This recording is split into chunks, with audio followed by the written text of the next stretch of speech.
partir da chegada dos novos deputados no evento que vai acontecer em Fortaleza, dentre outras tantas situações que vamos debater nessa próxima hora e meia com o senador Cid Gomes. Então fica ligado com a gente. Nós vamos pro primeiro intervalo que vai ser muito rápido. Lá nas nossas redes sociais, @TupiJunior_ e também na rede social do João Ricardo, @João Ricardo, João Ricardo Holanda, nós vamos, deixar até ali no ponto já, Gabriel, nós vamos ter também os links da transmissão que vai estar tanto no nosso Facebook da Tupinambá FM, como no YouTube da Tupinambá FM, como também no nosso Instagram. Então, fica ligado, vamos pro intervalo, vai ser rápido, a gente volta já já, em definitivo, com o Cid Gomes. Senador.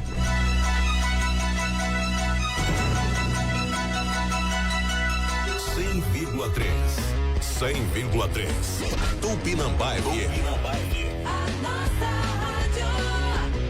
Na Unimed Sobral o ano muda, mas o preço continua. Você empresário ou microempreendedor individual, faça seu plano em 2025 com valores de 2024. Renove agora a sua saúde e o bem-estar da sua equipe. Faça uma simulação pelo WhatsApp 8836773000, repetindo, 8836773000, ou envie uma mensagem no Instagram @Unimed Sobral. Unimed Sobral, cuidar de você. Esse é o plano. Sobral conta com um moderno espaço para tratamento das doenças vasculares. Se você tem varizes, ferida nas pernas de difícil cicatrização, aneurisma ou dor nas pernas, procure o Dr. Eupídio Ribeiro. Agende o seu atendimento no Instituto de Saúde São Francisco, localizado na São Lucas Medical Center. Agende pelo telefone 889-9802-7000. Dr. Eupídio Ribeiro, Cremec 16907, RQE Ceará 11221. Estamos vivendo um novo momento, onde a saúde requer ainda mais atenção e cuidados. Os exames laboratoriais são peças-chave no cuidado com sua saúde. E no Larbos Laboratório de Análises Clínicas, você tem atendimento humanizado, rapidez na entrega dos exames, profissionais especializados e a confiança de um laboratório com selo de acreditação DIC. Nossas unidades em Sobral, Camusim, Tianguá, Coreaú e Ubajara deixam o Larbos ainda mais perto de você, para ser companheiro da sua saúde. Atendemos uma vasta gama de convênios como Unimed, São Camilo, Cafaz, Casa Embrapa, SUS, entre outros. Nossa matriz está em Sobral, na Boulevard João Barbosa 489. Mais informações 3611-2486 ou no nosso WhatsApp 99964-2380. Larbos, o seu laboratório. Seu carro também precisa de cuidados com a saúde e para isso, seu destino certo é a Big Pneus. Contando com serviços de alinhamento, balanceamento, revisão preventiva e mecânica em geral, a Big Pneus é o lugar ideal para manter seu amigo de 4 rodas saudável. A Big Pneus trabalha com as melhores marcas de pneus do mercado: Pirelli, Dunlop e marcas importadas para carro de passeio ou caminhões, além de ser um completo centro automotivo para todos os serviços que seu carro precisar. E tudo parcelado em 12 vezes. Em Sobral são 3 lojas: Matriz na Avenida Lúcia Saboia 206, no centro de Sobral. Você encontra a Big Pneus pelo Instagram @Big Pneus Sobral. Confira mais detalhes. Big Pneus, o melhor destino para a saúde do seu carro. Dias 22 e 23 de janeiro tem ofertas fresquinhas na quarta e quinta-feirão do Horti no Mix Mateus. Batata lavada o quilo 2,75. Cebola comum o quilo 2,99. Maracujá o quilo 5,99. Melancia unidade 8,99. E mais ovos brancos São José médios 30 unidades 14,75. Quarta e quinta-feirão do Horti no Mix Mateus. Aproveite. 100,3. A frequência da informação com imparcialidade.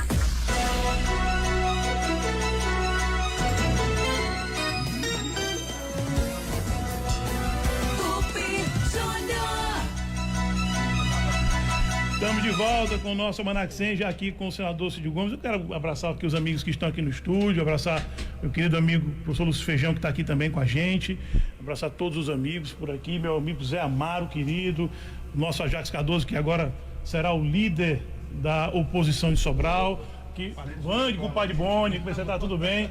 Meu amigo Zé Neném tá aqui, ó. Então, só gente boa por aqui, e o senador Cid Gomes já está aqui com a gente também no estúdio. Um prazer lhe receber, senador. Quero agradecer muito a sua vinda, você ter disponibilizado esse tempo para a gente conversar um pouco sobre o cenário político da nossa cidade, da nossa região. É um prazer sempre falar com você. Bom, prazer meu, amigo Tupi, amigo assim da família, né?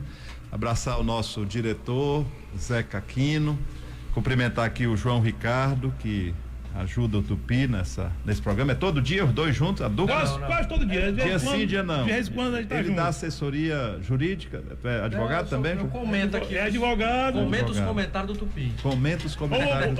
Eu já disse que é a melhor Bom, qualidade obrigado dele. aí a Fica todos sempre os no que pote. nos assistem nos seus lares, no seu carro, no seu trabalho. Obrigado aqui a presença que nos honra do vereador Ajax, do meu amigo Zé Amaro. A ordem aqui não é de patente não, a ordem é o sentido horário. Nosso compadre Boni, Alessandro, o Zé Neném, que fazia muito tempo que eu não via, muito tempo mesmo, uns 3 anos que a gente não se encontrava, Zé Neném, hein? É por aí, né?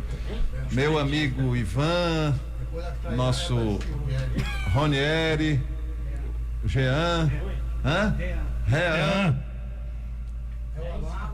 Alain, Elton e o Lúcio Feijão. Tutti buona gente, como diriam os italianos. Tutti buona gente. Tutti buona gente. Obrigado a vocês pelo carinho, obrigado, Tupi, pela oportunidade de conversar com o povo sobralense. Senador, um prazer, é sempre muito... Rapaz, Zé Caquino é forte mesmo, rapaz. Inclusive, aqui, deixa isso aqui pra mim, eu tinha até se esquecido. Eu chegar pra cá pra não ficar aparecendo pra cá, esse Zé Caquino é bom demais, rapaz. Pode fazer a propaganda aí também. Vem. A propaganda aqui é Zé Caquino. Vem de graça ou propaganda propaganda Se for de graça, bote aqui, eu faço a propaganda. Rádio Tupinambá. Opa, aqui, Rádio Almanac 100. Então, só para não esquecer, antes da gente começar, deixa eu só falar que o fim de semana é completão de ofertas do Mix Mateus. É economia garantida para todo mundo, preços imbatíveis em todos os setores, seja para abastecer o seu negócio ou para a dona de casa encher a despensa e a geladeira sem pesar no bolso. A volta às aulas também é no Mix Mateus. Canetas, cadernos, lápis, tudo para você deixar o seu retorno à escola ainda mais completo e econômico. Além de todas as ofertas, temos também um especial de padaria irresistível com promoções de pães fresquinhos e bolos finos. E não para por aí, no App Mateus Mais, você se cadastra e tem muito mais economia informando o seu CPF. Mix Mateus, no varejo, no atacado, vem comprar barato. Bem, a gente vai começar esse papo com o senador, a gente tem diversas pautas para a gente tratar, mas eu quero começar, como sempre cartesiano que sou, começar pelo começo, senador.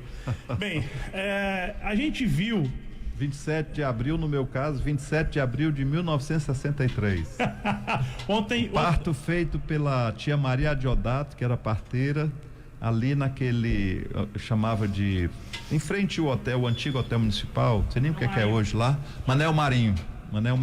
Então, na minha vida, tudo começou ali. Começou ali, né? Do meu pai e da minha mãe, Zé Euclides e Dona Maria José. Saudosa memória. Saudosa memória. Tô brincando com você, tô brincando, Tupi. Vou ficar. Eu, graças a Deus, não perco o meu humor.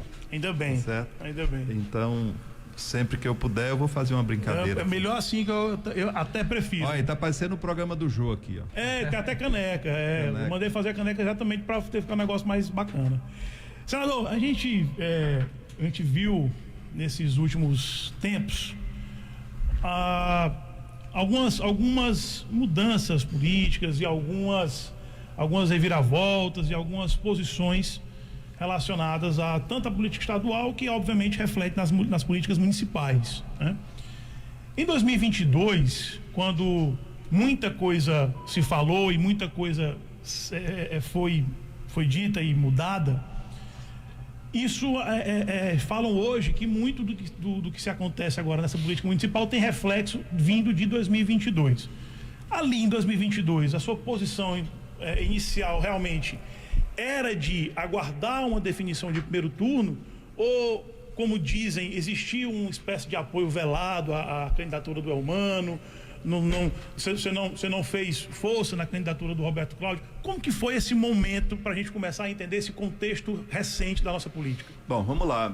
A política, ela está sempre vinculada. 22 é consequência de 20, de 18, que é consequência, tô falando no plano estadual, sim, né? É consequência de 18, que é consequência de 14, que é consequência de 10, que é consequência de 2006, que é quando a gente, assim, quando eu de novo, a política não começa comigo, obviamente, mas sim, eu sou o entrevistado, então analiso claro, sempre pela minha ótica. Em 2006 eu fui candidato ao governo do estado de oposição e ineditamente, a primeira vez nos últimos 40 anos antes disso, que um governador se elege em oposição e ainda mais com um candidato à reeleição, que não existia no passado. Primeiro foi o Tasso, né? Foi o primeiro. O primeiro a se reeleger foi o Tasso, que até o Tasso 2, né? Tasso 2, o Tasso isso, 1 não tinha reeleição. Isso. O Ciro foi o seu sucessor. Então, ali instalou-se, vamos dizer, uma quadra modernizada. O Ceará tem muita sorte, tirante eu, de ter tido bons governadores, mesmo aqueles que eu concorri com o Lúcio Alcântara. Não vou dizer que o Lúcio Alcântara foi um péssimo, um mau governador, foi um governador na média e para o plano nacional um bom governador, para a média nacional um bom governador. Mas sim, com a minha chegada inicia-se uma nova quadra. Até ali era a força do Tasso, o grande líder político do estado do Ceará. Eu tive o privilégio de ganhar uma eleição em oposição, me reeleger.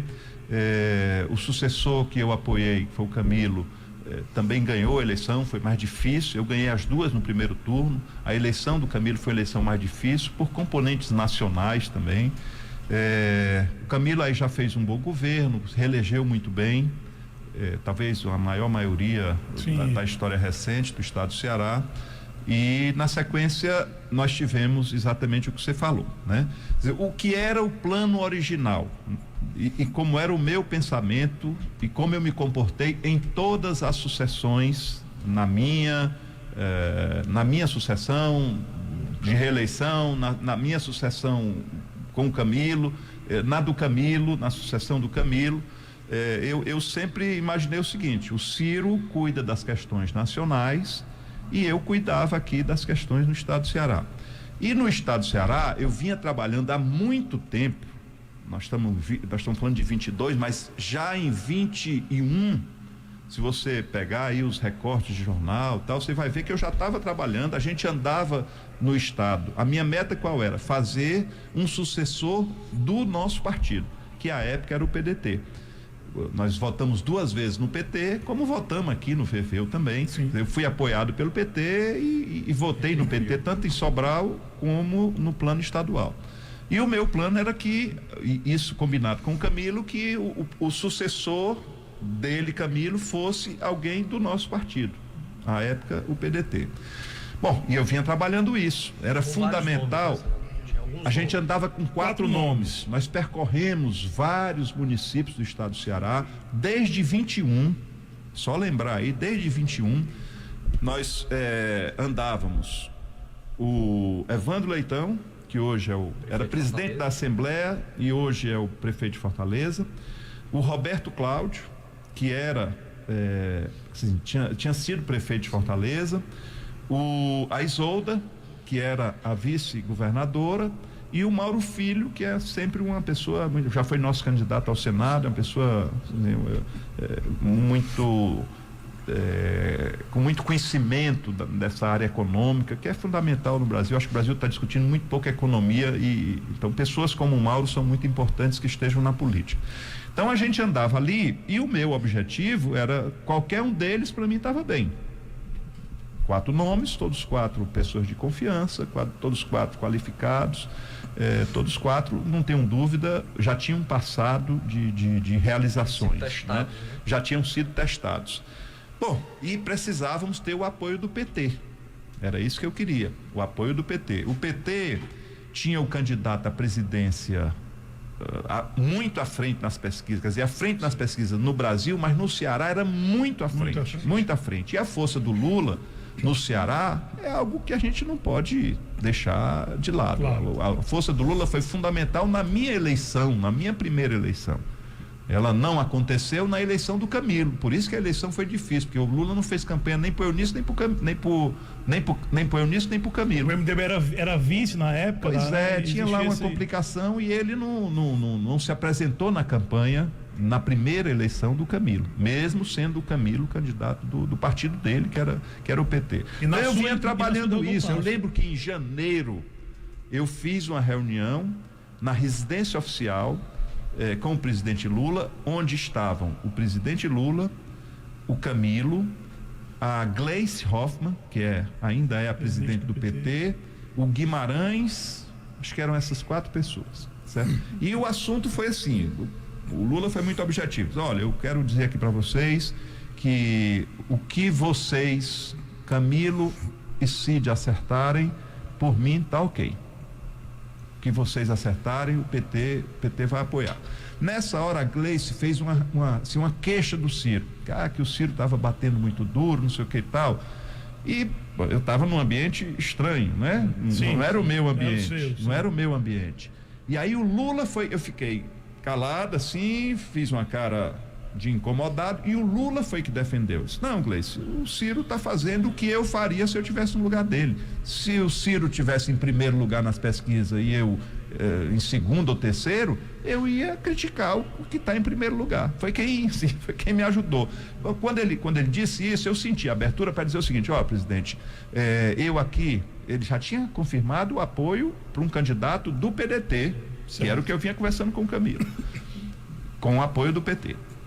Eu disse, presidente, olha, eu estou enxergando, isso era janeiro de 2022. Se você for olhar também, o Bolsonaro nessa época chegou talvez no pior momento dele. Ele deve ter chegado a uns 17% só na pesquisa, e o Ciro estava com 12%. Sim, exatamente. Né? Ou 20%, 12%. Era uma diferença que não superava 10 pontos. E eu disse para ele, presidente, eu estou vendo a queda do Bolsonaro, eu acho que boa parte desse eleitorado decepcionado com o Bolsonaro tende a migrar para o Ciro.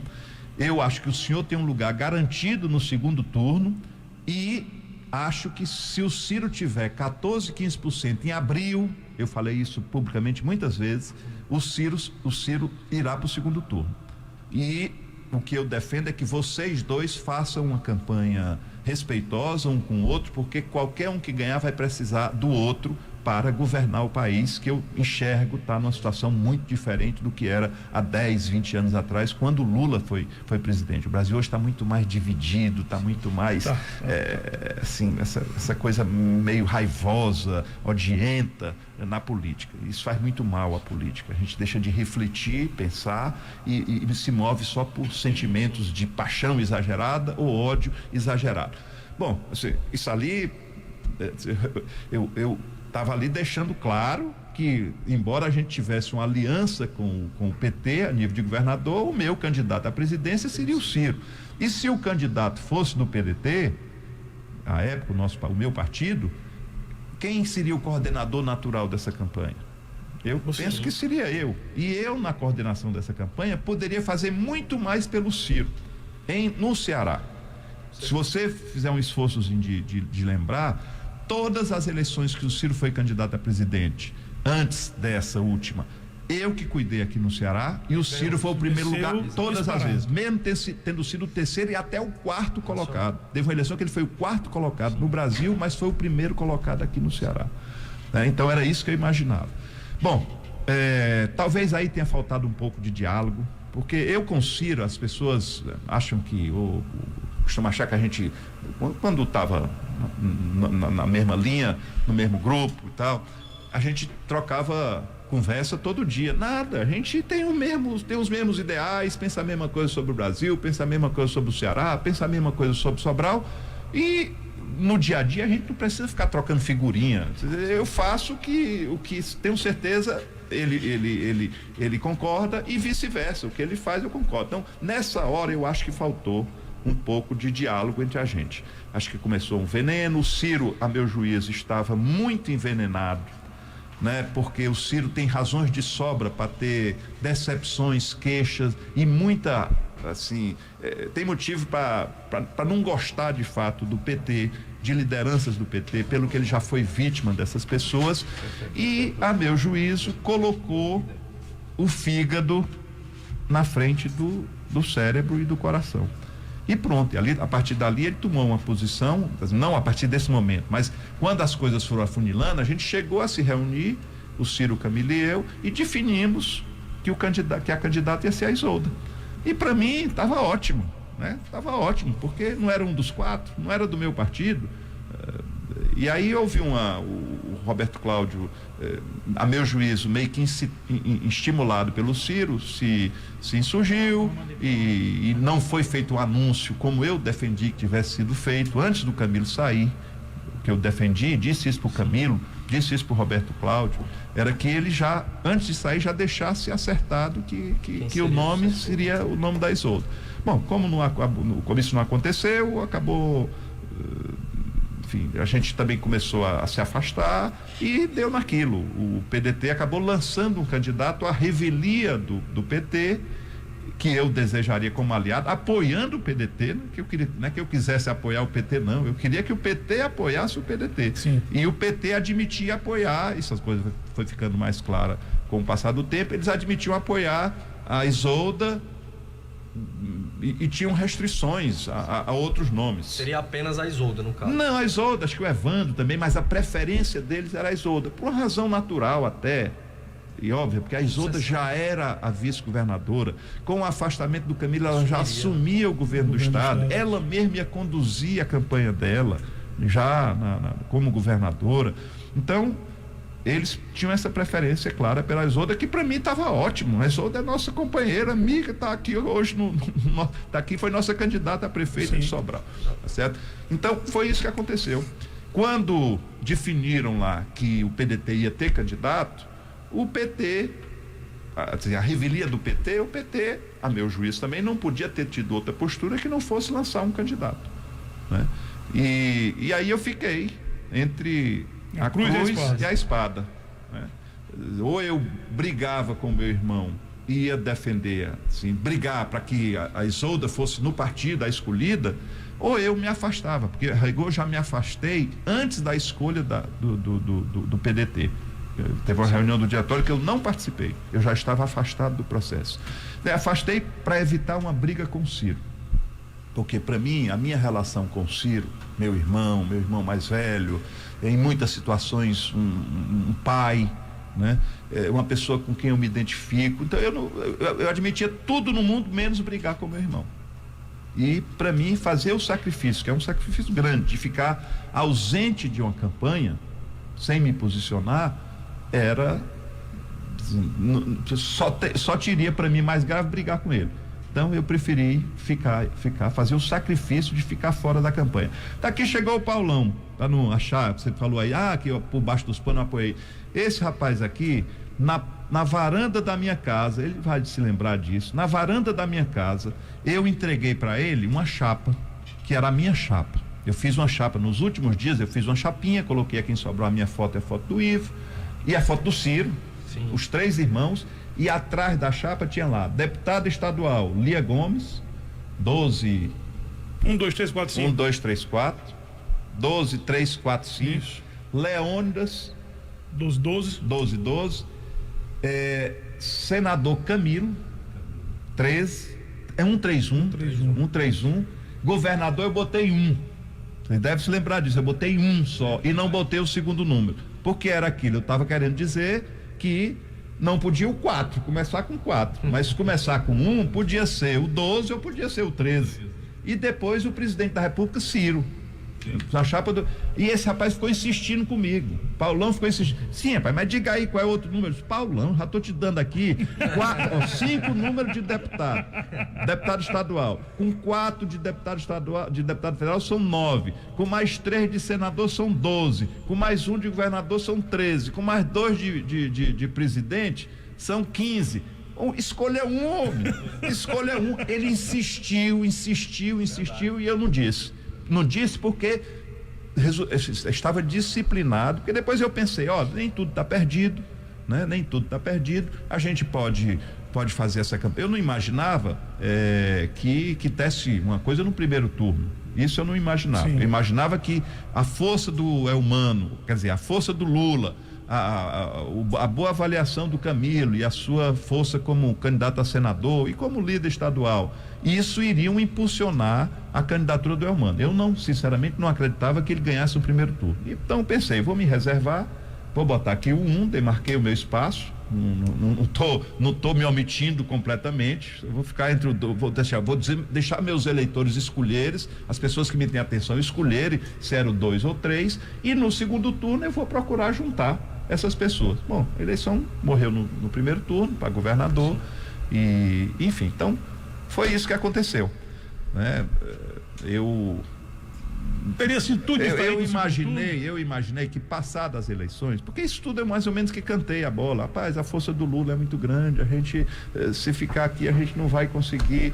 E infelizmente não prevaleceu a minha opinião, acabamos lançando 2 candidatos e prevaleceu isso que eu falei. Eu imaginava que passadas as eleições eles iam reconhecer o equívoco, né? E a gente recomporia e tal, e partia para frente. Mas ao contrário, começou foi uma certa agressividade em imprensa e tal, coisas que me fizeram muito mal. Sofri um bocado, mas enfim, tem hora também que a gente tem que levanta, sacode a poeira, dá a volta por cima e pronto. Eu ainda tentei no PDT, né? Ficar no PDT, existia um sentimento claro, majoritariamente claro no PDT, de que a gente retomasse essa relação com o PT, e uma minoria acabou persistindo, insistindo, e fizeram intervenções no partido. Começou assim um jogo de chute abaixo ou acima, como é? Abaixo da linha da cintura, bem abaixo mesmo, né? Bem no meio, e isso ficou um clima terrível, né? Eu ainda insisti nacionalmente com o presidente Lupe, ele me dizia, não, vai em frente, é importante, não sei o que e tal, mas quando eu vi que não tinha mais espaço, pronto, tomamos outro rumo, né? Esse partido, PSB, já foi o partido que fez mais prefeitos aqui no Ceará, e no dia 7 de fevereiro a gente vai fazer a filiação de deputados estaduais. Será certamente um partido com grande representação na Assembleia Legislativa, e vamos nos preparar para 26. Cid, quanto ao resultado do Ciro em 2022, é um resultado histórico negativamente, né? Você falou em todas as eleições em que ele foi candidato a presidente, embora não tivesse obviamente tido sucesso a nível nacional, foi o primeiro colocado aqui no Ceará, o que não aconteceu em 22. Você reputa isso a esse problema que houve entre os partidos ou a polarização nacional? As duas coisas. Você já acertou nas duas moscas. Uma coisa é assim, o clima de polarização no país é terrível, sim, né? Terrível. Eu acho até que hoje, aquela história de assim, rapaz, essa polarização está fazendo mal, não é bom ser Bolsonaro ou PT, ou anti-PT ou anti-Bolsonaro. Eu já estou vendo muita gente falando sobre isso, percebendo isso, e eu acho que um caminho de racionalidade, né, de pensar o país por outro caminho que não seja esses dois sectários radicais, eu acho que está começando a ter mais espaço no Brasil. Na época não tinha espaço nenhum, zero. Então a performance nacional do Ciro foi a pior de todas. A pior de todas. Agora, repito, no Ceará, se a gente tivesse, se fosse o que eu defendia, uma candidatura da Isolda, uma candidatura única, ora, eu assim, era muito mais tranquilo para mim dizer o seguinte, amigo, rapaz, ó, você está vendo aí a pesquisa nacional, o Ciro não vai ter chance nacionalmente, mas vamos fazer uma homenagem aqui no Ceará, vamos fazer uma homenagem aqui na nossa terra, na terra dele, e no segundo turno a gente vota no Lula. Nosso campo é esse mesmo, nosso campo é o campo progressista. Eu tenho certeza que teria melhorado a performance, teria sido muito melhor a performance. Havia aí também um agravante. O PT, durante um bom tempo, chegou a acreditar que a eleição do Lula podia se decidir no primeiro turno, né? Podia se decidir no primeiro turno. Um equívoco, para isso, inclusive. Mas trabalharam muito. E para ganhar no primeiro turno, eles tinham que esvaziar completamente o Ciro, esvaziar completamente todos os outros candidatos, já que eles não conseguiriam tirar do Bolsonaro. acabou não dando e enfim. Então foi um conjunto de 3 fatores, né? 3 fatores. Mas a sua relação hoje, eu vi que você daqui agora há pouco, vamos mandar isso aqui, uma foto daqui pro Ciro. A sua relação. Não, eu disse brincando, porque o Ciro tem pavor a cobra, qualquer tipo de cobra. E uma pessoa que está lá no meu sítio, na Serra, mandou um videozinho de uma cobra que parece ser uma cobra coral, que é aquela. Sim. Chamam o ferroviário de coral porque ele é rubro, negro e alvo. Alvo e rubro negro, né? Alvo e rubro negro. Preto, vermelho e branco. E a cobra coral é assim, são faixas pretas, anéis pretos, vermelho e branco. E mandaram para mim aqui. Como eu sei que ele tem pavor a cobra, é uma coisa assim meio. Tem pavor, você não explica. A minha mãe tinha pavor a trovão. Ela não tinha medo do raio, não. Eu dizia para ela, mãe, o raio é que mata, o trovão não faz mal, não. Mas não tinha conversa, não tinha jeito. Ela fechava tudo que era de janela lá de casa, cobria os espelhos, desligava tudo que é de eletrodoméstico, queimava palha benta e ficava na cama, sofrendo até passar os barulhos do trovão. Mas medo é irracional, hein? Pois é, ainda bem que era em Sobral. Mas essa relação hoje com o Ciro, como que tá essa relação? Infelizmente não existe relação. Depois das eleições, relação de encontro e tal, eu continuo admirando e admirarei eternamente. Eu vi uma entrevista sua falando. Eternamente. E ele também lhe declarou amor recentemente. Então, ótimo. Mas é um amor e um respeito à distância. Um dia desse um amigo promoveu um almoço e assim, comigo, assim, ele disse assim, Cid, pode ser? Eu digo, claro, na hora, sempre que quiser, a qualquer hora, eu estou sempre às ordens para isso. E aí marcou o dia, eu fui. Tem horas que o cão atenta, né? O Ciro estava indo e o Ciro tem meio que uma mania de ser pontual, né? E reclama da gente quando a gente não é pontual e tal. E ele estava meio atrasado e aí estava meio apressado, e o fato é que uma motocicleta, uma bicicleta, uma coisa dessa, avançou uma coisa e bateu. Ele bateu. Não teve nada, mas ele desceu, chamou, mandou, foi levar a pessoa não sei aonde, enfim, e aí atrasou muito. Então ele já chegou meio alterado, né? Alterado. Mas não foi uma boa conversa, não. Não foi uma boa conversa, não. Mas não foi pacífica, não foi de quem está fazendo as pazes, não. Foi uma conversa de quem tem muitas diferenças ainda. Vamos ver se o tempo cura isso aí. Eu de minha parte, estou completamente desarmado. Dizem que a política desune, a política também une, e ainda tem a relação familiar. Pois é, assim, mas assim, eu sinceramente não estou nem preocupado com a aliança política minha e do Ciro, não. Eu quero restabelecer a relação pessoal, de irmandade, de fraternidade. A gente até pode ficar em lados diferentes na política, mas para mim é importante o que eu puder fazer para restabelecer a relação pessoal, fraterna, de irmão, eu farei. Mas recentemente você teve alguns encontros com o Roberto Cláudio, teve um encontro com a Luiziane Lins, encontrou o Alexandre Pereira. Qual é a história desses encontros com essas lideranças? Pois é, qual é o problema? Problema nenhum. Sim, eu sei, mas não estou perguntando para você, estou perguntando para quem tenta fazer disso futrica, tá certo? Tem gente que fica querendo me intrigar com outras pessoas e fica fazendo desses encontros futrica, como se eu tivesse algum outro interesse, assim, que eu quero ser candidato a governador. Zero, homem. Se eu quiser ser candidato a governador, o Camilo, na hora dessa confusão, teve lá na minha casa, na Meruoca, assim, Cid, só tem uma chance da gente tentar restabelecer essas relações. É tu ser candidato a governador. Depois eu disse para ele, Camilo, muito obrigado, me perdoe, mas eu não tenho mais saúde, eu não tenho mais idade, enfim, eu defendo que seja gente nova, então não vou não. Então, eu não tenho a menor intenção de ser candidato a governador.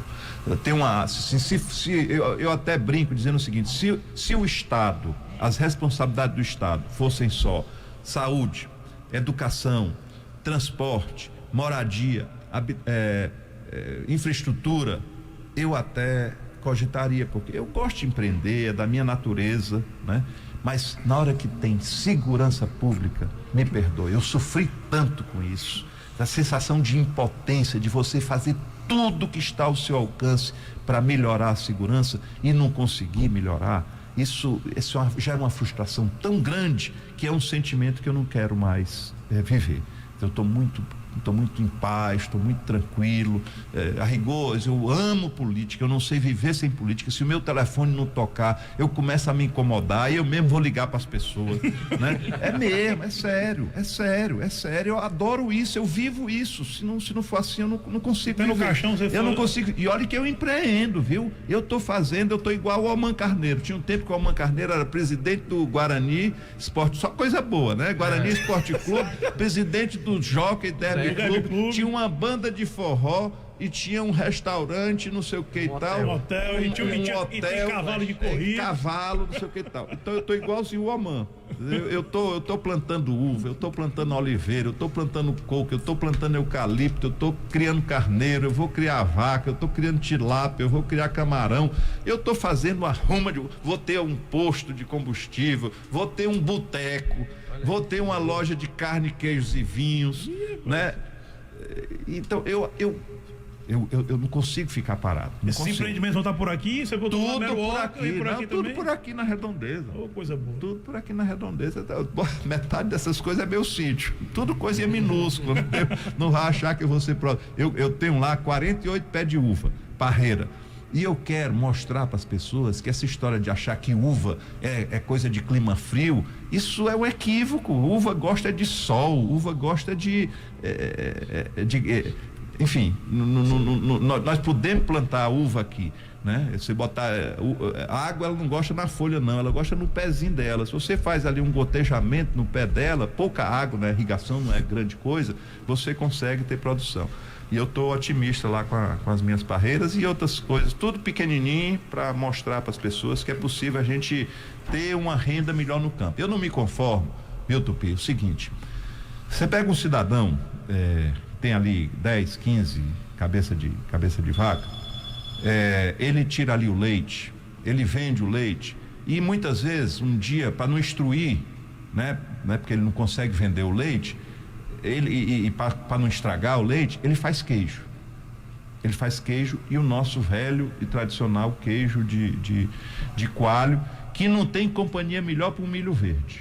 Você comeu uma espiga de milho verde, tirada do roçado na hora, com um pedacinho de queijo rangindo, daqueles que você aperta aqui você aperta aqui na boca, o bicho chega, faz barulhinho.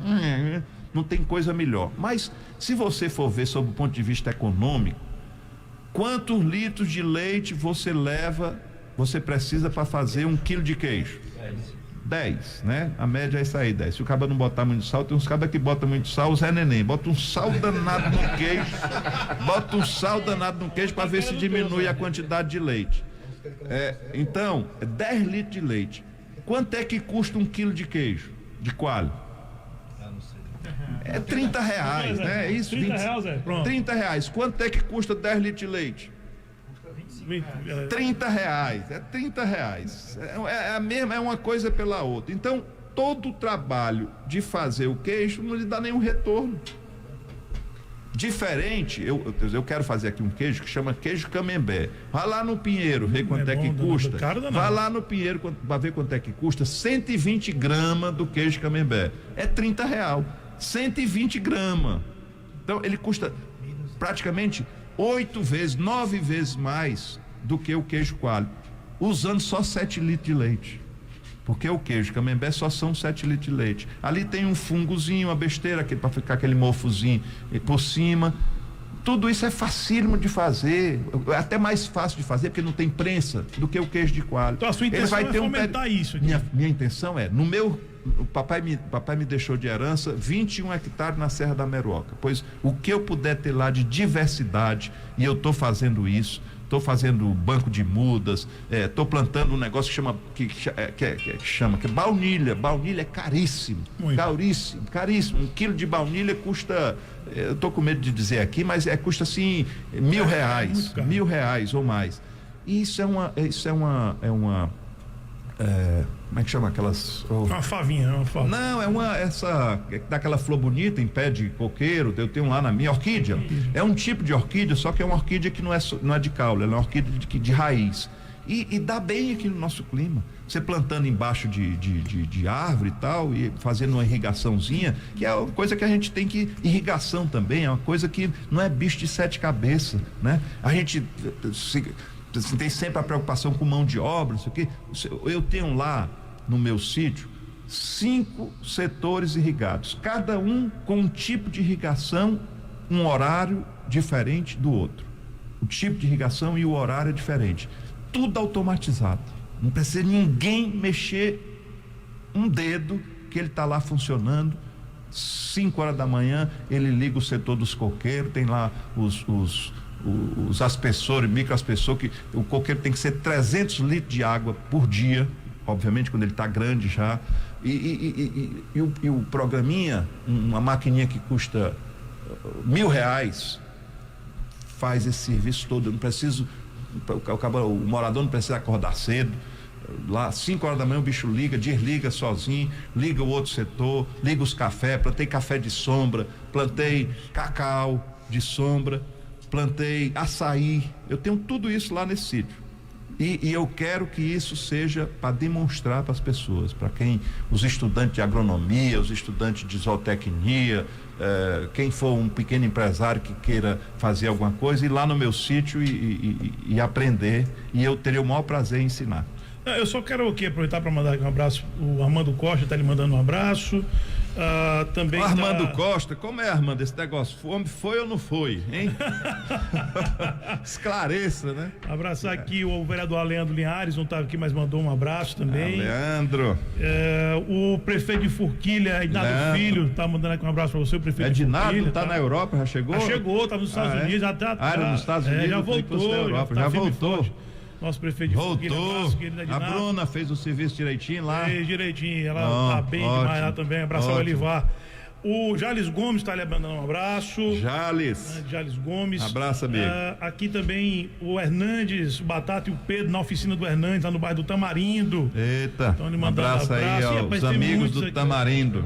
O ex-vereador Roque Hudson Solino está mandando um abraço para você. Roque Hudson, esse é um povo, é tudo que faz menos de 24 horas que eu encontrei com todos. Mais um Rubem de Lima Nasal. Rubem de Lima faz menos de 24 horas que eu encontrei com ele. Abraço ao professor Isaac. Quem eu não tinha encontrado há menos de 24 horas aqui é o Padre Boni, que não foi ontem, tá chegando, mas não chegou. E quem foi mais? Tu faz o quê? 2 semanas? Neném 3 anos. Neném 3 anos. 3 anos. Aqui é 3 anos para não dizer 3 horas. O Zé Neném, acho que ele tem um radar. Ele botou algum chip no meu sapato. Só pode ter sido. Que quando eu ponho os pés em Sobral, olha, não dá 15 minutos, o Zé Neném tá lá. Mas você tem que tá lá. Aí vim trazer um queijo. Ainda bem que é um queijinho que você acha ruim. Abraçar aqui. Não, eu não acho ruim, não. Eu acho é bom. Acabei de dizer aqui, se o cara me procurar, eu passo mal. Abraço aqui, o Rony Lira também tá aqui mandando abraço. Muito bem. Tem mais alguns, daqui a pouco a gente vai mandando outros, que é gente demais por aqui. Joaquim do Quinca tá mandando um abraço ao seu prefeito. Com ele há meia hora atrás. Olha aí. Tive com o Quinca, tive com a Charline, que é a prefeita, e com ele há meia hora atrás. Tive com o prefeito de Meruoca, o Ayrton. Ayrton Luiz. A meia hora. Ayrton, Luiz, não é só Ayrton. Ayrton Luiz é o ex de Frecheirinha. É o Ayrton Alves. Elton Luiz é o ex de Frecheirinha. Ayrton é o da Meruoca. Tive com ele há meia hora atrás. Achei muito boa. Vamos agora voltar para Sobral agora, pra gente conversar um pouquinho sobre nossa... É que a gente tá? A gente tá na Meruoca. Vamos descer. Bem, a gente viu essa mudança em Sobral. Foram 28 anos de uma gestão, de um mesmo grupo de gestão que começou com a sua gestão em 97, e de lá para cá foram 28 anos de gestões exitosas. Eu sempre friso que foram gestões exitosas, e a sua gestão foi gigantesca, mas com todo o respeito, eu defendo que a gestão do Ivo foi a maior que essa cidade já teve. Eu ainda questiono, porque para mim a maior foi a do papai. Você não era nascido. Não.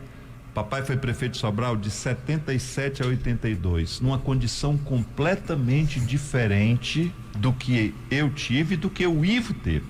Vamos começar de trás para frente. O Ivo foi um prefeito muito mais realizador. Eu ainda vou fazer essas contas, porque na minha cabeça, quem tinha sido o mais realizador prefeito de Sobral foi o Veveu. Contando avenidas, quilômetros de avenida, creches, escolas, centros de saúde, praças, estradas, etc.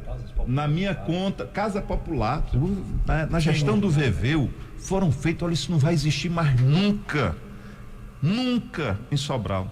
Foram feitas 6.000 casas populares, não é casa popular, apartamento. 6.000 apartamentos, todo aquele bairro ali, o Nova Caiçara, todo aquilo ali foi feito na época do Veveu. Certo? Então, isso nunca vai acontecer. O Ivo fez 500 casas? Talvez. Mas 500 em relação a 6.000, né? É muito pouco. Vamos ver quantas o prefeito agora vai fazer. Eu basto de 500. Bem, e nesse Bom, caminho... então para mim, deixar para responder, é porque eu falo demais, né? Não, eu tô falando mais que o da cobra. Eu vou ser mais telegrafo. Você está sendo entrevistado. Não, para mim, o maior prefeito de Sobral foi o papai. Numa época difícil, ele não tinha governador, ele não tinha deputado estadual, ele não tinha deputado federal, ele não tinha senador. Ele não tinha nada, era só com as unhas. E naquela época, o tostãozinho da prefeitura de Sobral era uma merreca. Era uma merreca o que Sobral tinha de orçamento. E o papai fez muita coisa nessa cidade. Muita coisa mesmo.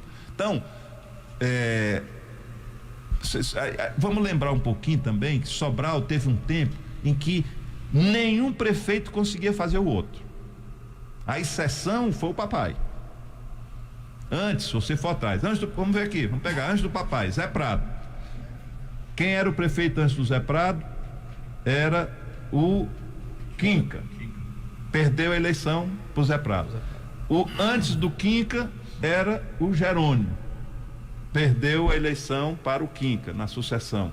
Antes do Jerônimo, o Cesário. Perdeu a eleição pro Jerônimo. Então você está vendo aí que era uma sequência. O papai foi quem conseguiu, o Zé Prado conseguiu eleger, mas assim, elegeram e logo depois eles se desentenderam. E o papai dizia porque o Zé Prado queria continuar mandando na prefeitura. E aí o papai é engraçado, o papai contava umas histórias, ele sempre era muito didático. Ele dizia assim: eu fui uma vez chamado pelo secretário de obras, que ele dizia até o nome, Luiz Marques, eu lembro das histórias. Luiz Marques me chamou lá. E aí, quando eu cheguei, já estava o Zé Prado. O papai era o prefeito, o Zé Prado era o ex-prefeito. Quando eu cheguei na sala do secretário, já estava o Zé Prado. Aí disse que o Luiz Marques não sabia para quem olhava, falando uma coisa, ele não sabia se olhava para o papai ou se olhava para o Zé Prado.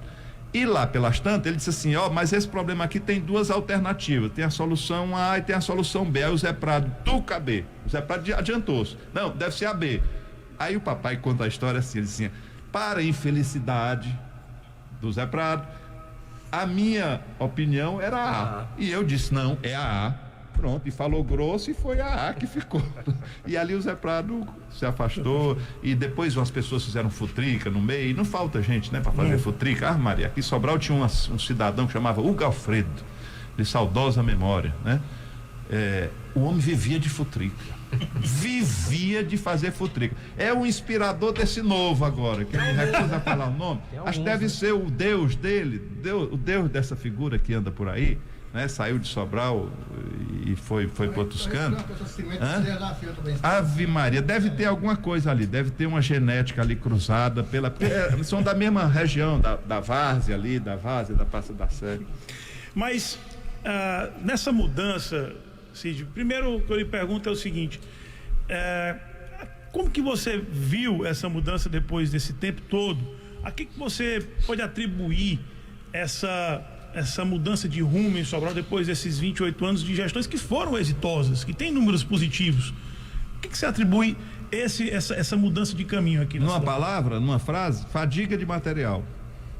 Fadiga de material. Material se desgasta, né? Vamos explicar agora a expressão. Eu vinha dizendo aqui, parece até que eu já estava querendo responder essa pergunta. Sobral era e não conseguia eleger o sucessor, vinha o outro, não conseguia eleger o sucessor, vinha o outro, ficava mudando o tempo todo.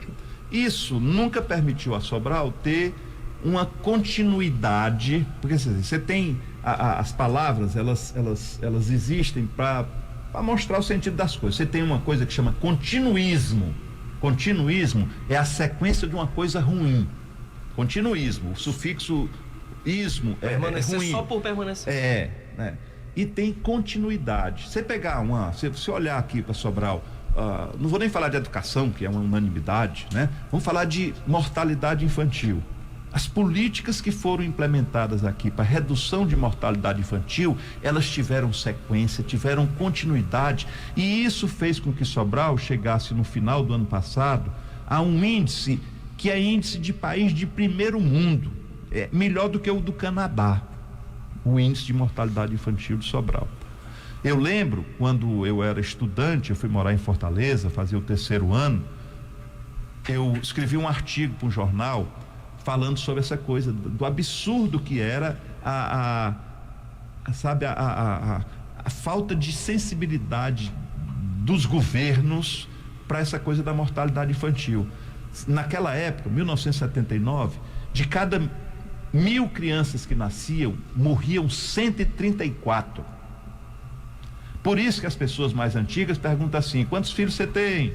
Aí a pessoa diz 7, aí eles dizem todos vivos, porque muitas, era normal, os anjinhos, né?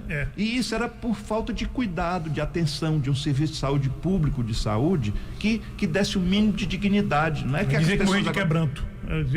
Conversa. Tem 1000 folclores, né? 1000 folclores. Tem gente que ia pra rezadeira, não sei o que e tal. Às vezes uma canecazinha dessa aqui com uma colherzinha de açúcar e meia colher de sal, um soro caseiro, consegue parar a desidratação, que era a causa da morte de boa parte desses 134 de cada 1000 que nasciam. Então, o que Sobral teve de continuidade permitiu essas coisas todas. Mas tem horas que eu compreendo, sim, lhe juro, lá do fundo do meu coração eu compreendo. Se coloque aí na situação.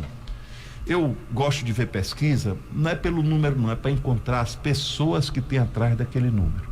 Você imagina um cidadão em Sobral que tem entre 25 e 39 anos. Imagine uma pessoa entre 25 e 39 anos. Essa pessoa completou os estudos do que a gente chama do ensino básico. Sim. Terminou o ensino médio, fez até o 3º ano do ensino médio, que é o que é obrigatório, né? O cara fez. O cara trabalha feito um condenado, acorda de madrugada, dorme tarde, e um cara desse ganha 2.000 conto por mês. Um caba desse pode estar satisfeito com a vida? Se coloque aí na situação dele. Se coloque. Ele não, assim, que a mulher, ela tem mais sensibilidade de compreender que quando ela foi ter o parto, ela teve uma atenção melhor na saúde. Quando ela leva a criança dela para fazer a vacinação, se teve um problema, teve um acompanhamento do médico, a mãe, que a mãe de família, ela compreende mais e ela vivencia mais os serviços públicos. Um homem, volta aí para esse perfil, 25 a 39 anos. Imagine aí, 10 pessoas nessa situação. O cara se esforça, come o pão que o diabo amassou e ganha 2.000 conto por mês. Ele não ganha 2 salários mínimos. Um caba desse não pode estar satisfeito com a vida, amigo. E a hora dele descarregar isso é a política. É na política. Então, 28 anos, o caba pensa assim: porra, esses caras aí já estão há um tempão, não resolveram o meu problema. Eu continuo mal aqui, eu estudei, fiz tudo que me disseram que era para fazer, trabalho, me dedico, e só ganho 2.000 conto por mês, não está certo. Então eu vou mudar. A meu juízo, isso é o que justifica, né? Isso é o que justifica. Aí tem essas coisinhas, picuinha, besteira de marqueteiro, negócio de taxa do lixo. Eu, sinceramente, eu não acredito que tenha sido isso. Não estou dizendo agora, já depois da eleição. Não acredito, até porque acabou, né? Já tinha acabado antes. Uma parte, lembrar o seguinte também: nós perdemos por quantos % dos votos? Foi 6.000 votos. Bom, isso dá quantos por cento? 6.000 votos são 3.000 pessoas. 3.000 pessoas. Eu fico sempre procurando culpa em mim. Teve um cabo aí, um eleito vereador, eu não vou citar nome porque eu não quero comprometer ninguém, né? Que se mandou recado por todo lado que queria vir pra gente, antes mesmo de começar a campanha. E eu, por uma coisa ou outra, o Gabriel sabe o que eu tô falando. E eu, por uma coisa ou outra, sim, corre, não sei o que e tal, também tinha 1000 coisas para cuidar, acabei não recebendo. Essa pessoa podia ter mudado o resultado da eleição. 3.000 votos que sai de lá e vem para cá, poderia ter mudado o resultado da eleição. Eu respeito a vontade do povo, eu respeito a democracia. Tem gente que só fala em democracia ou elogia a democracia quando ganha, né? Quando ganha, quando é do interesse dele, ou quando ele está sendo... porque assim, democracia não é o liberou geral, não. Você não pode roubar, você não pode tentar golpe, você não pode tentar matar e alegar democracia para se defender, não. Democracia pressupõe um governo em que as pessoas participam, mas que tem leis e que tem judiciário, né? Democracia é tudo isso. Então eu respeito, compreendo. Se eu podia até dizer, mas aí seria falsidade minha, que eu estou torcendo para dar certo. Eu sinceramente eu não consigo, não. Mas eu não consigo não é porque eu tenho raiva, não. É porque eu conheço. Eu sei que isso não pode dar certo. Não pode dar certo. Não acaba com o juízo pouco que tem, né? E com a arrogância, com a megalomania que tem, não pode dar certo. Começando pelo líder. Mas depois o pior é o meio de campo. Boa parte do meio de campo lá era do nosso lado. Por que eles saíram do nosso lado? Porque não encontraram aqui o ambiente para a atuação deles, que não era republicana. Eles não estavam pensando no interesse público. E aí rompeu com um, rompeu com outro, rompeu com o Veveu, rompeu com o Leônidas, e pronto, a gente perdeu boa parte dos cabas que estão lá. E certamente esses aí, e boa parte dos que já eram oposição em Sobral, na cabeça deles, eles ganharam no dia... Que dia foi? 5, 6 de outubro? 6 de outubro. 6 de outubro, eles receberam um bilhete premiado da loteria. Da Mega Sena. Não sei se sozinho, né? Acho que eles vão, não acredito se é sozinho não, mas acho que uns 50, tem um bolão, que tem uns 50 que vão ter direito a receber o seu bolão. E esse bolão vai ter que sair da prefeitura, porque lá do Inter que não vai sair da prefeitura, pelo menos na cabeça deles. Isso não vai dar certo. Não vai dar certo. Sim, eu lamento dizer, não pode dar certo uma coisa como essa. Mas, sim, resignados estamos, resignados no sentido de respeitar a vontade da população, né? Eu compreendo do fundo do coração que uma pessoa tenha, assim, quero mudar, não quero nem saber o que é que vem, mas eu vou mudar. Foi isso que motivou muita gente a votar, somente esse público masculino nessa faixa etária, né? É o público que pouco acompanha as coisas e está com raiva da vida, porque não está satisfeito e justamente não está satisfeito. Então, com resignação, recebemos o resultado, com respeito à democracia, compreendemos. Oposição não significa que a gente vai morrer, pelo contrário, eu estou aqui um pichote, com a disposição de fazer o que eu fazia quando eu era oposição em Sobral. Eu fui aqui em Sobral 14 anos de oposição. Quer que eu lembre? 4 anos de Ricardo Barreto, eu era oposição. 4 anos de Zé Prado, eu era oposição. E 6 anos de Quinca, eu era oposição, né? Nem por isso deixei de, começando ali, garimpando, conquistando amigos. Eu lembro que eu fui com uma candidata a deputado estadual uma vez, aqui em Sobral, em 90. Sabe quantos vereadores tinham me apoiando? Diga aí. Eu tô na dúvida, eu quero dizer é 0. Era tu, né? Pronto, desculpe. Tinha um vereador me apoiando, que era o Paulão, tá aqui do meu lado. Um vereador me apoiando. Na seguinte, quantos a gente já tinha? Aí já eram 5, 6. E aí chegou, voltou, né? Vamos dizer, voltou o Itamar, voltou o Zé Maria encostou o Adaldés, que era Alexandre Figueiredo na eleição anterior. Gaudêncio também era do Alexandre, encostou na gente. Já deu quantos? 5, né? E o Luciano Feijão, que era Tinozinho e também encostou. Ficaram 6 vereadores. E a gente trabalhou um bocado de tempo com esses 6 vereadores. Fomos aumentando. Eu lá recebia eles em Fortaleza. Que eu também, deputado, trabalhava lá. Eles iam dia de quarta-feira. E aí eu saí andando na repartição. Eu vou fazer isso de novo, vou voltar a fazer isso de novo. Os nossos vereadores aqui, já estou combinando 2 segunda-feiras no mês, eu vou estar lá em Fortaleza, vocês dizem onde é que querem ir, quais são as secretarias, e eu vou nas secretarias com vocês. Mas hoje a gente tem mais a Lia, tem mais o Leônidas, né? Tem mais uma ruma de gente para ajudar, e com certeza, bom, e eu quando eu era oposição aqui em Sobral, eu ia fazer as coisas, eu não ia ficar só reclamando da prefeitura, não. A prefeitura não fazia carnaval, aí eu dizia, pode, a prefeitura não fazia um carnaval, as pessoas têm direito a ter uma diversão e tal. Não vai fazer não? Pois eu vou.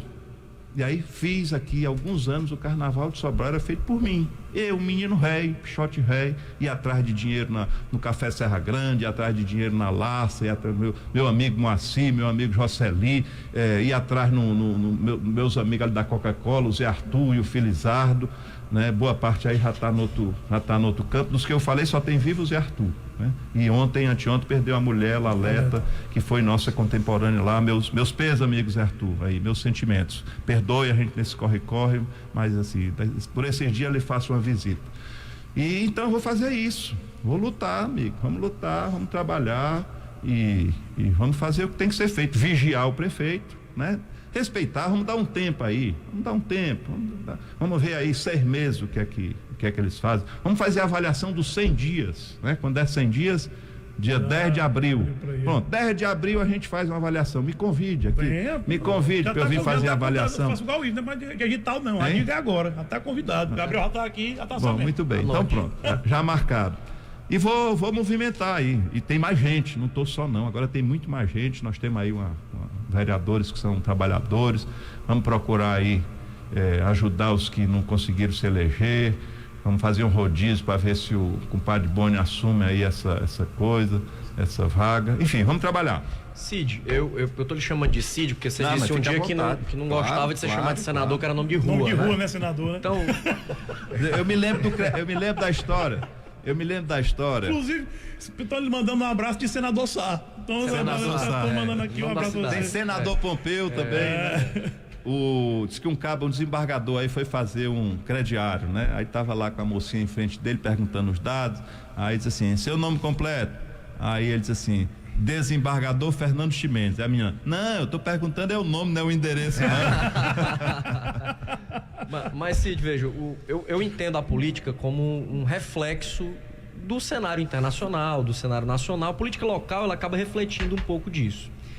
E nesse cenário, eu tenho acompanhado um problema muito grande. Eu sou professor de faculdade, lá na Faculdade Luciano Feijão, do curso de Direito.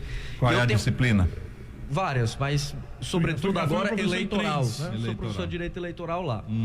Mas fui professor do Foi Tupi, professor inclusive, em 3 apesar já. de não parecer, ele parece ser mais velho do que eu. Mas o cara pode ter feito a faculdade mais velho. Gente sem entregar. Mas veja, a minha questão aqui é sobre juventude. O que a gente tem visto aqui no Brasil, na verdade no mundo, mas é um movimento que está se refletindo aqui no país. Muitos jovens estão indo buscar mais o campo, eu vou chamar aqui de conservador e progressista, para não chamar direita e esquerda e não atrapalhar o meio de campo. Mas eu tenho visto mais juventudes se aproximando do campo conservador do que do campo progressista.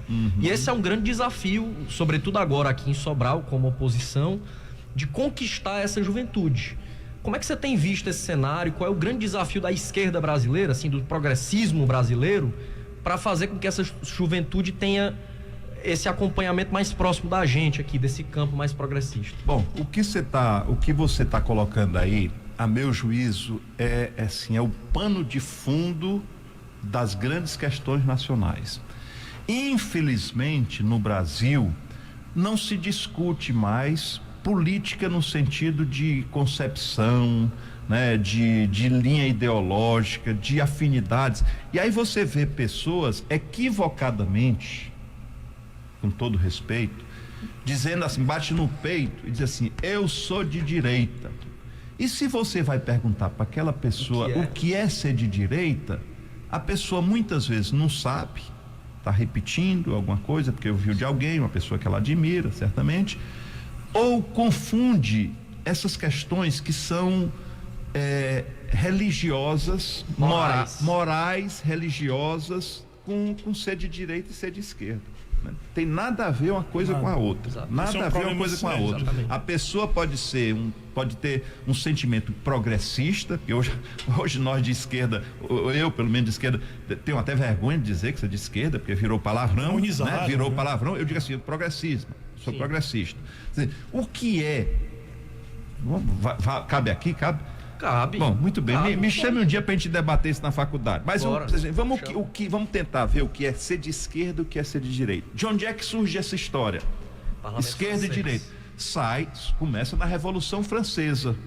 Essa história de ser de esquerda e ser de direita vem da Revolução Francesa. Na hora que a Revolução Francesa se implantou e defenestraram, degolaram o rei, a rainha, tudo que era de nobreza lá, mataram. A revolução, assim, de forma disforme, matou uma série de pessoas. Aí começou-se a querer dar um mínimo de organização para isso. E tinham pessoas que tinham um sentimento progressista de que o governo deve estar voltado para as pessoas mais pobres, para trabalhar pelos mais pobres, e tinham outras pessoas que eram conservadores no sentido da política, que era de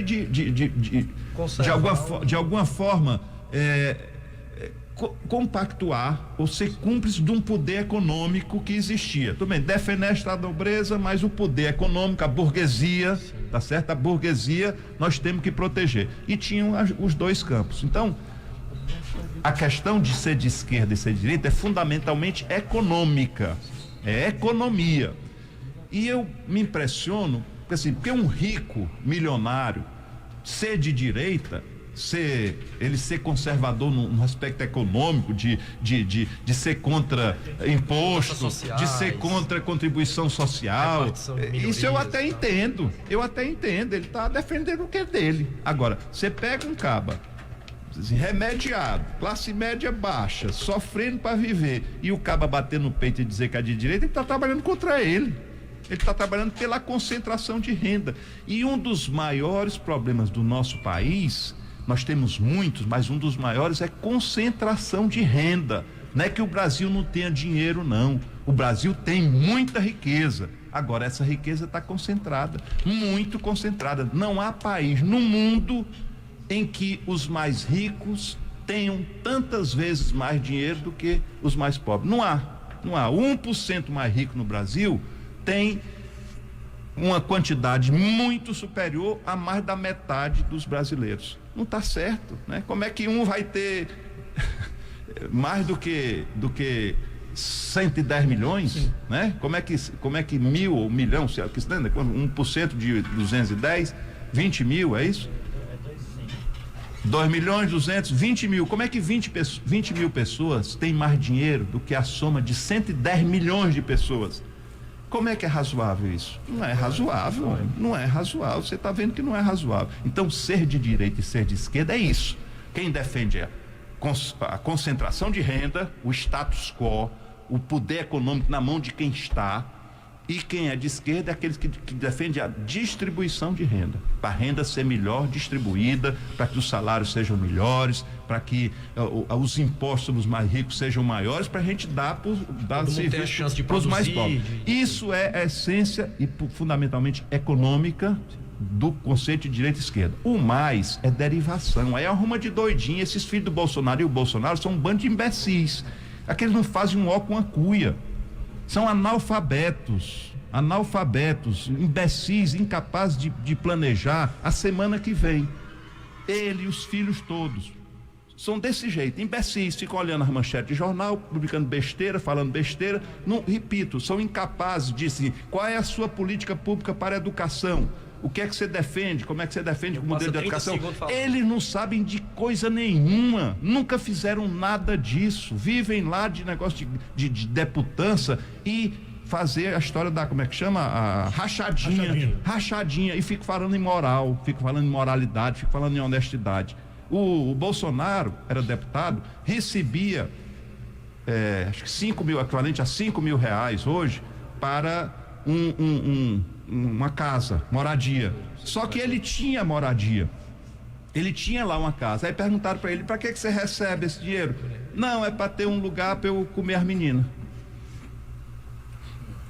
Desse jeitinho que eu tô dizendo, rapaz. Então, esse tipo de gente, aí com pseudo-discurso, aí procura os evangélicos, e aí diz lá uma frase da Bíblia que ele talvez nunca tenha lido, né? Alguém deve ter dito para ele, para enganar lá os evangélicos, e pronto, e vira essas coisas.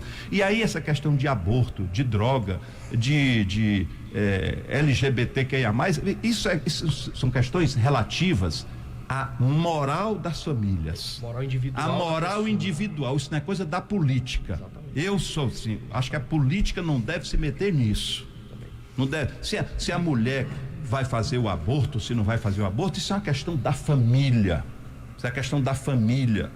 Não é pro a política, o Estado ficar se metendo nessas coisas. Mas infelizmente o país está contaminado dessa. E a esquerda tem um grave defeito, porque a esquerda se ancorou. É engraçado. Eu tenho uma tese, eu nunca vi ninguém dizer essa tese, por enquanto eu estou dizendo que é minha só. Eu tenho uma tese de que o Partido Democrata americano e o Partido Republicano americano, o democrata é defensor dos bancos, do sistema financeiro. Portanto, a meu juízo, que faz mais mal ao país. E os republicanos lá não tem defensor de pobre. Lá um defende o sistema financeiro e o outro defende a indústria, defende o empreendedor. Se é de escolher um, eu sinceramente escolheria quem defende os empreendedores, porque pelo menos gera emprego. Sim. O sistema financeiro é só sugando das pessoas, sem dar um emprego, sem dar um tostão a ninguém. E aí o democrata, que era, se você olhar a história americana, há 100 anos atrás, era o partido que defendia a escravidão. Quem defendia a escravidão no parlamento americano eram os democratas, os mesmos democratiazinhos que o símbolo deles é um elefante, não é assim? Isso. O símbolozinho deles é um elefante. Eles eram a favor da escravidão. E hoje são um sistema financeiro, né? E tem o discursozinho para enganar os bestas. Aí é o discursozinho de ser a favor da liberação das drogas, né? Essa pseudo-progressista, né? Pseudo-progressismo morais, de costumes, que não tem nada a ver com o que é esquerda e direita de fato. O partido mais reacionário sob o ponto de vista econômico, e que é o sentido real de direita e esquerda nos Estados Unidos, é o Partido Democrata. E a esquerda brasileira achou bonitinho eles defendendo o meio ambiente, eles defendendo a liberação da maconha. Só de discurso, né? Não, mas assim, defende mesmo a liberação da maconha, que isso vai importar no dinheiro do banco, homem. O cara fumar um baseado, se vai fumar o baseado comprando numa loja ou se vai ser no tráfico. O que é que isso influencia nos bancos? Né? O que é que a questão do aborto, defende o aborto, que a mulher pode fazer aborto, a mulher é livre para fazer o que ele quiser, não sei o que e tal. O que é que isso vai influenciar no dinheiro, na distribuição de renda?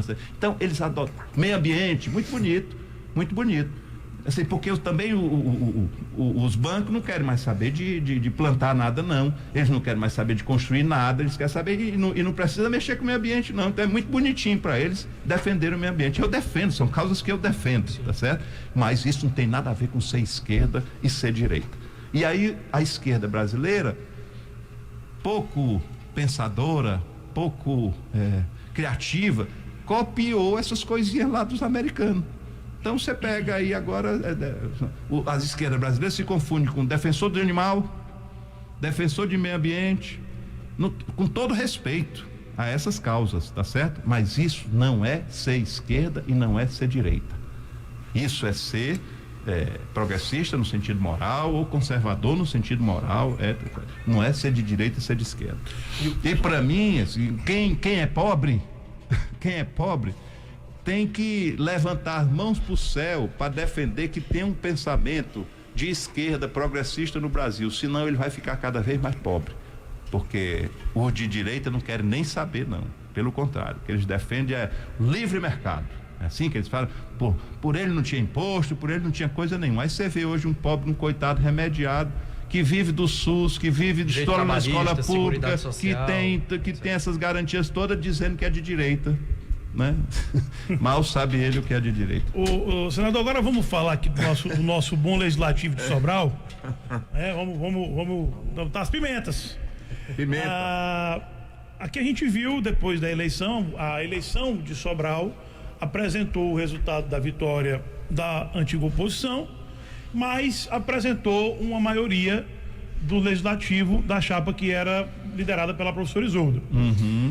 Depois disso, nós vimos essa mudança de rumo. O vereador do PT, inclusive, faz parte da mesa diretora composta da presidência do vereador Chico Júnior, e 2 vereadores, o Marlon Sobreira e a Socorrinho Brasileiro, também migraram para esse caminho de estarem ao lado da agora situação de Sobral, né? Voltando junto, definindo tudo junto. Como que foi como você recebeu esse posicionamento desses nomes? O Romano é novo, é novato, mas o Marlon Sobreira já tinha um histórico, já era vereador, o irmão dele é deputado, sempre foi da sua base aliado, o Marcos Sobreira, e a Socorrinho Brasileira era uma aliada histórica de muito tempo. Inclusive falou que foi maltratada, que foi não sei o que e tal. Como que você recebeu tudo isso com essa mudança do Legislativo de Sobral? Olha, eu recebo com um misto de naturalidade, mas de decepção, né? Naturalidade porque, se você for ver à luz do que se fala na política, a boca miúda, o que se diz assim, vereador gosta de prefeito, né? Vereador gosta de prefeito. Então, isso tá na regra.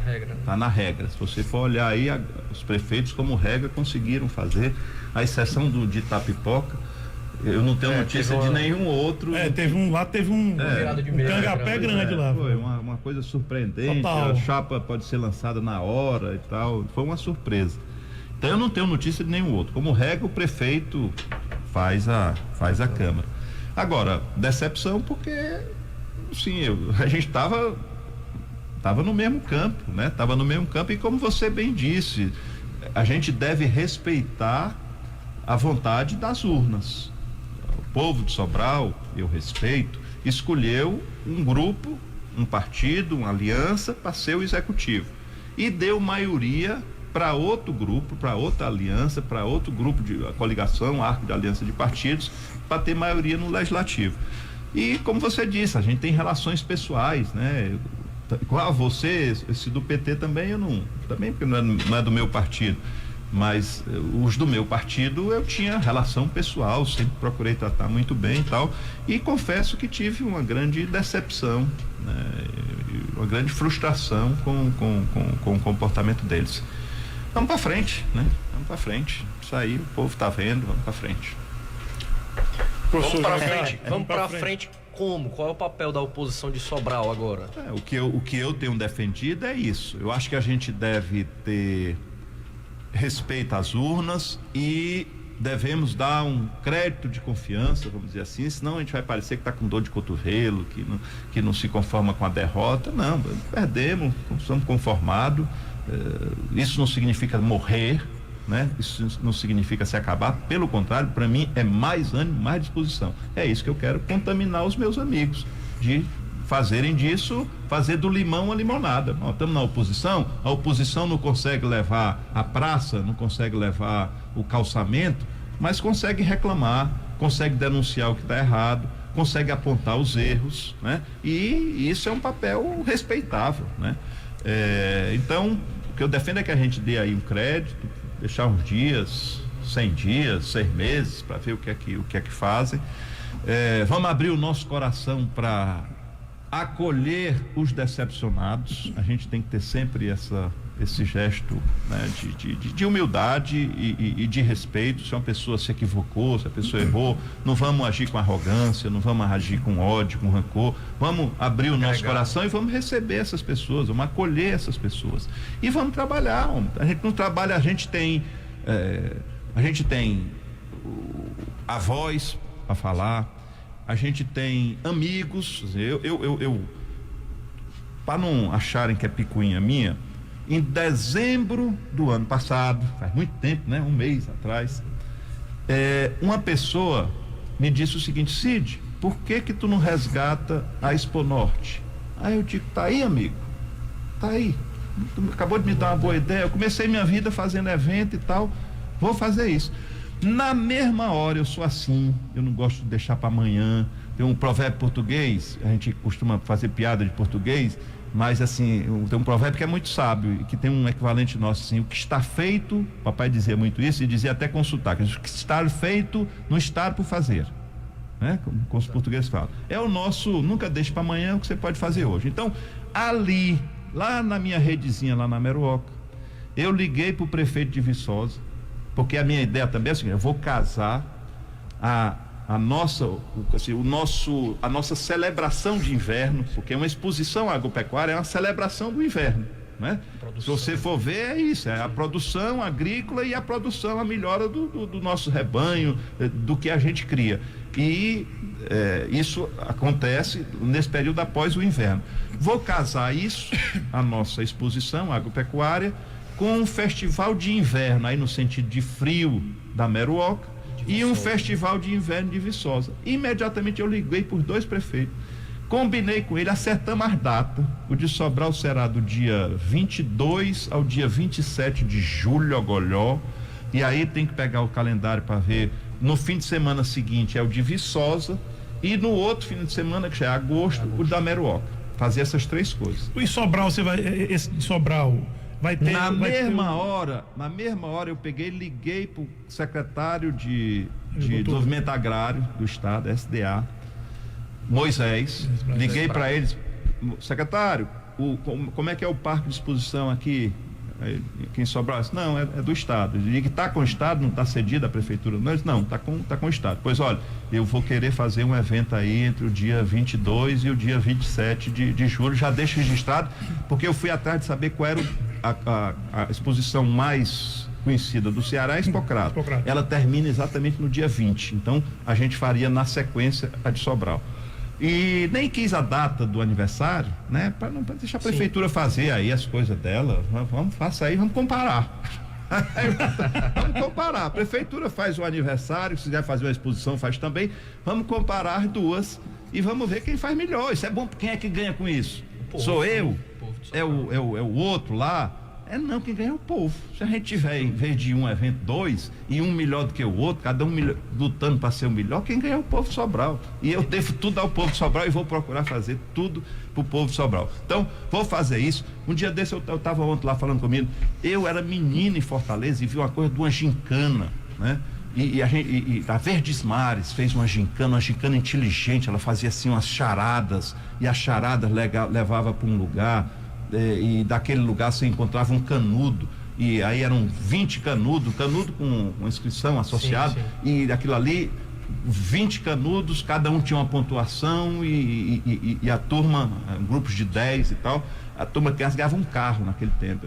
Carro é difícil eu dar, mas vamos ver se eu consigo dar uns aparelhos celular, ver se eu arrumo aí com as operadoras de telefonia uns patrocínios para isso. Enfim, eu vou me virar, vou fazer movimentar aqui, pode ter certeza que... Associações de bairro. Isso, esse pessoal, olha, eu lembro, a gente pegou, eu ajudei a organizar aqui várias associações de bairro. Tinha uma associação lá no Parque Silvana, tinha uma associação lá no Ciançaboia, tinha uma associação no Alto da Brasília, tinha associação ali no Tamarindo.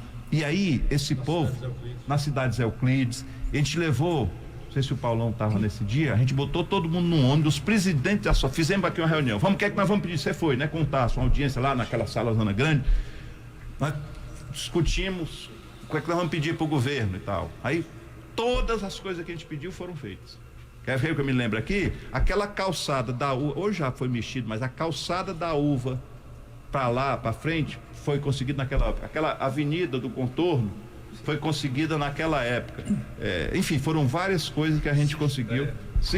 E aí consegui essas coisas que eram mais assim, além de obras estruturantes, cisterna, banheiro, essas coisas. Sobral tinha a quantidade de casa que não tinha banheiro, era enorme, casa de taipa em Sobral.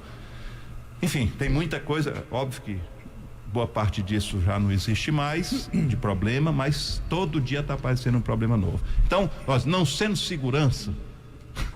Mas eu já lhe perguntei de segurança. Pois é, mas eu me sinto impotente em relação a isso. E olha que não é falta de coragem, não. Não é falta de coragem, não, porque até botar o peito para levar um tiro, eu botei. Não é falta de coragem, não, é uma sensação de impotência. Infelizmente é uma sensação de impotência. Você pode fazer o diabo, isso não tem jeito. Isso não tem jeito enquanto houver a diferença entre os estados. A diferença de a concentração de renda no nosso país, e essa coisa miúda, porque ninguém pensa mais nada, o valor agora é ter o telefone celular mais novo, é ter o tênis mais arrumado, é ter o relógio mais bonito. Você não tem mais nada de espiritual, não tem mais nada de pensar coletivamente. Então é uma coisa, um apelo ao individualismo, ao egoísmo. Então eu não culpo ninguém, não. Se o menino faz ali, um meninozinho desse de bairro, ele grama de um jeito, não dá nada. Aí o cabo do tráfico lá diz pra ele: se encosta aqui que tu vai ter isso, aquilo outro. O que é que você faz? Como é que o Estado, o poder público, consegue concorrer com uma coisa dessa? Tá o prefeito Ivo deixou aqui no ponto, até comentei com a deputada ali ontem, um prédio para a Polícia Federal. Ainda não sei como é que se a Polícia Federal desse conta, em Fortaleza, que tem uma sede bonita, não tinha problema. O que a meu juízo falta, o que é que eu defendo? Eu defendo que isso aí, desde o caboclozinho, como é que chama? O que leva, o aviãozinho lá já está em distrito. Já está em distrito, não é mais só em bairro de Sobral, não, e tudo quanto é de cidade. Então, o aviãozinho lá do distrito de Serrota, no Senador Sá, ele existe porque tem um chefe na região e tem um chefe lá no Rio de Janeiro ou lá em São Paulo, tá certo? Então, ou a Polícia Federal entende isso como uma organização criminosa que começa lá no Rio de Janeiro e em São Paulo e se espraia pelo Brasil inteiro e começa a desmontar isso. Polícia Federal, porque não tem polícia de estado nenhum que consiga resolver isso, contando naturalmente com a colaboração. Aí era importante que os municípios, eu estava dizendo para a Isolda propôs aqui que ia procurar fazer um modelo numa cidade, é difícil, mas fazer um modelo aqui, o município funcionando como informação, envolvendo as famílias, a população, as associações e muito com informação, e a polícia protegendo, a polícia estadual, mas o negócio tem que vir de cima e sair, enfim. Exato. Deixa eu abraçar aqui o tenente Ayrton Vitor, que está mandando aqui um abraço também, lá nos ouvindo. Senador, surgiu aqui rapidinho, e essa é rápida, só para a gente pontuar. Essa rápida é a minha resposta, né? A pergunta, porque é simples. Você está falando do evento junto da Secretaria de Desenvolvimento Agrário. Você pretende envolver a DAGRE nessa exposição? Não, o evento, eu já conversei com a Federação da Agricultura do Estado do Ceará, que é a FAEC, é o órgão máximo aqui dos produtores rurais, tanto agrícola como pecuária. É ela quem vai ter a titularidade. Eu vou ajudar a mobilizar, né? Eu quero que esse evento ele tenha muita coisa de pecuária. Estou lutando aí, o Amilcar, que é o presidente da FAEC, ele tem muito boas relações, eu também tenho algumas relações, o fato de estar andando lá em Brasília. Eu já falei com o ministro da Agricultura, já falamos com o presidente da Associação Brasileira de Criadores de Caprino, já falamos com o representante do gado zebu, para ver se a gente faz uns eventos nacionais aqui em Sobral, para ter assim uma etapa nacional dessas, do Girolanda, por exemplo, de cabra leiteira ou de cabra de corte, carneiro, vamos procurar alguma coisa, cavalo também.